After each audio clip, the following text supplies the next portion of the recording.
नमस्कार, मी नेहास recipe and tips ह्या चॅनलवरती आपले मनपूर्वक स्वागत करीत आहे। आज मी तुम्हाला नारळ घालून रवा बर्फी दाखवणार आहे। तर अगदी मस्त अशी ही बर्फी बनत असते व चवीला देखील तोंडात टाकताच विरघळणारी मऊसूत ही बर्फी तयार होते। तर त्यासाठी सर्वप्रथम मी इथं जाड तळाची कढई घेतलेली आहे, त्यामध्ये 2 टेबलस्पून तूप घालणार। बर्फी करण्यासाठी 1 वाटी फाईन 0 नंबरचा रवा घेतलेला आहे। छान असं तो वितळल्यानंतर हा रवा ह्या तुपामध्ये घालायचा आहे। अशा पद्धतीने रवा छान असा फुलला पाहिजे, तर गॅस हा मंद आचेवरती ठेवायचा आणि जसा आपण शिऱ्याकरिता रवा भाजतो तसा रवा इथं भाजायचा नाही।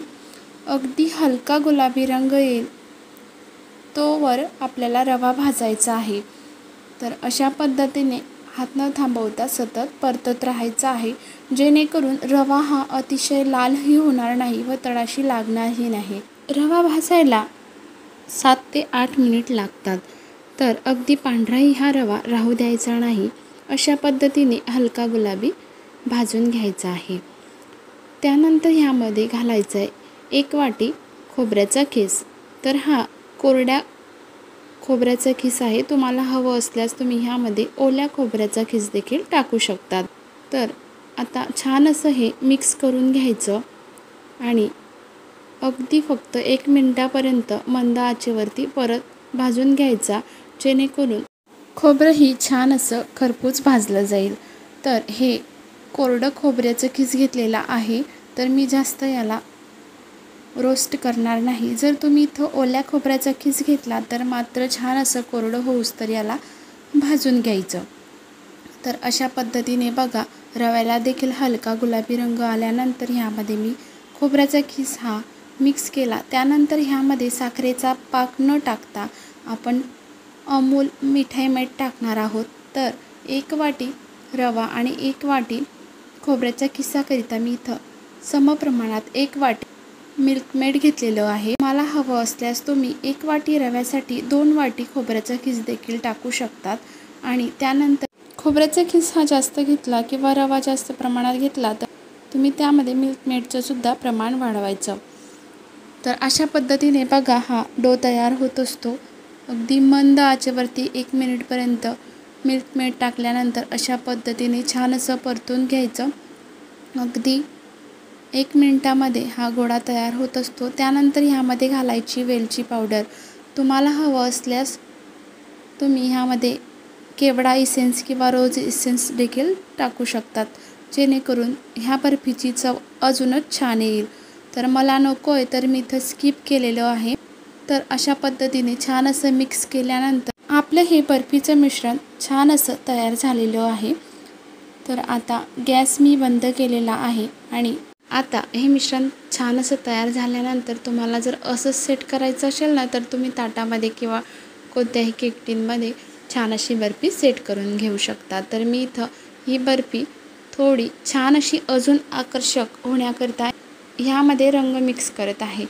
तर इथं मी जास्त भांड्यांचा पसारा न करता हे मिश्रण कढईमध्येच राहू देणार आणि इथं लहान मुलांचा डबा असतो ना, तो घेतलेला आहे, म्हणजे इथं केक टिनचीही आवश्यकता नाही। अगदी सहज प्रत्येकाच्या घरामध्ये लहान मुलांचा हा डबा अवेलेबल असतो, तर त्यामध्ये ही आपण बर्फी छान अशी सेट करू शकतो। तर अगोदर ह्या डब्याला छान असं तूप लावून घ्यायचं, जेणेकरून बर्फी ही निघताना सहज निघते। तर ह्या बर्फीला छान असा लुक देण्याकरिता इथं अर्ध्यापेक्षा जास्त मिश्रण ह्या डब्यामध्ये मी ओतून घेणार व छान असं हातांनी सेट करून घेणार। बघा, अशा पद्धतीने अगदी सहज सेट होतं हे मिश्रण, काहीही यामध्ये अवघड नाही। हाताला तूप वगैरे काही लावायची गरज नाही, फक्त असं बोटांनी छान असं दाबून घ्यायचं। अगदी पटकन होती ही प्रोसेस। तुम्हाला हवं असल्यास तुम्ही ह्या बर्फीच्या खाली बटर पेपर देखील ठेवू शकता, त्यानंतर ह्यामध्ये बर्फी सेट करू शकतात। तर अशा पद्धतीने ही मी एक लेयर प्लेन करून घेतलेली आहे आणि आता उरलेलं मिश्रण पाहूया। तर हे मिश्रण मी कढईमध्ये राहू दिलेलं, बघा असं कोरडं झालेलं आहे। खाण्याचा रंग म्हणजेच हिरवा फूड कलर आता ह्या मिश्रणामध्ये टाकत आहे, जेणेकरून बर्फीला छान असं लुक येईल। तर तुम्ही पाहू शकता मिश्रण हे अशा पद्धतीने कोरडं झालेलं आहे. जर आता ह्यामध्ये अजून मिल्क मेड घातलं ना तरीही छान असं पाहिजे तसं हे पातळ होणार नाही. तर ह्यामध्ये अगदी फक्त 2 ते 3 टेबलस्पून दूध टाकणार, जेणेकरून हे मिश्रण छान असं पातळ होईल. बर्फी सेट करताना वरची लेयर ही मस्त अशी पातळ तयार होईल. तर बघा अशा पद्धतीने मस्त हे मिश्रण पाहिजे तसं पातळ झालेलं आहे. तर आता गॅसची फ्लेम ही बंद केलेली आहे. तर अशा पद्धतीने ह्या पांढऱ्या लेयरवरती आता ही ग्रीन लेयरसुद्धा लावून घ्यायची आहे आपल्याला. तर अगदी मस्त अशी आकर्षक ही आपली बर्फी बनेल व अगदी तोंडात टाकताच विरघळणारी रवा व खोबऱ्याची ही बर्फी तुम्हीसुद्धा बनवाल ना तर अगदी परफेक्ट बनेल. तर आता चमच्याने हे मिश्रण असं टाकून घेतल्यानंतर बघा हाताने असं ही लेयर छान अशी प्लेन करून घ्यायची. तर आपण हाताने जर सेट केलं ना तर बघा असे बोटांचे निशाण राहतात ना, तर त्यासाठी काय करायचं, पोहे खायचा चमचा घ्यायचा व त्याने मिश्रण असं प्लेन करून घ्यायचं. बघा किती मस्त असं प्लेन झालेलं आहे ना मिश्रण. तर अशा पद्धतीने प्लेन केल्यानंतर ह्यावरती काही ड्रायफ्रूटचे काप टाकूया.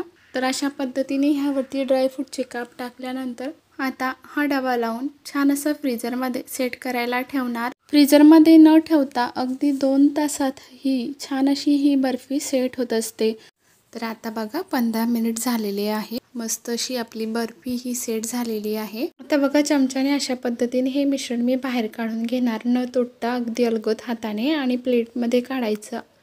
त्यानंतर छान असं चाकूने चौकोनी आकारामध्ये ही बर्फी कापून घ्यायची आहे, किंवा तुम्हाला हव्या त्या आकारामध्ये तुम्ही कापू शकतात. तर अशा पद्धतीने शिल्लकचा भाग मी कापून घेतलेला आहे आणि त्यानंतर चौकोनी भागामध्ये आता ही बर्फी कट करून घेतलेली आहे.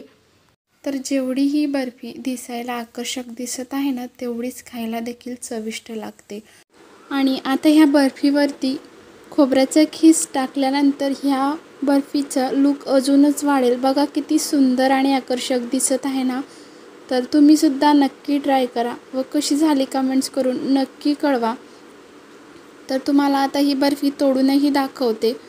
तर बघा किती मस्त अशी मऊसूत ही बर्फी तयार झालेली आहे. अगदी तोंडात टाकताच विरघळणारी ही बर्फीची रेसिपी तुम्हाला कशी वाटली, तर ह्या रक्षाबंधनला तुम्हीसुद्धा नक्की ट्राय करा व रेसिपी कशी झाली कमेंट्स करून नक्की कळवा. त्यासोबतच व्हिडिओ जराही आवडला असेल तर माझ्या चॅनलला लाईक, शेअर आणि सबस्क्राईब करायला विसरू नका. व्हिडिओ पूर्ण पाहिला त्याबद्दल मनापासून धन्यवाद. परत भेटूया एका नवीन रेसिपीसोबत. तोपर्यंत नमस्कार.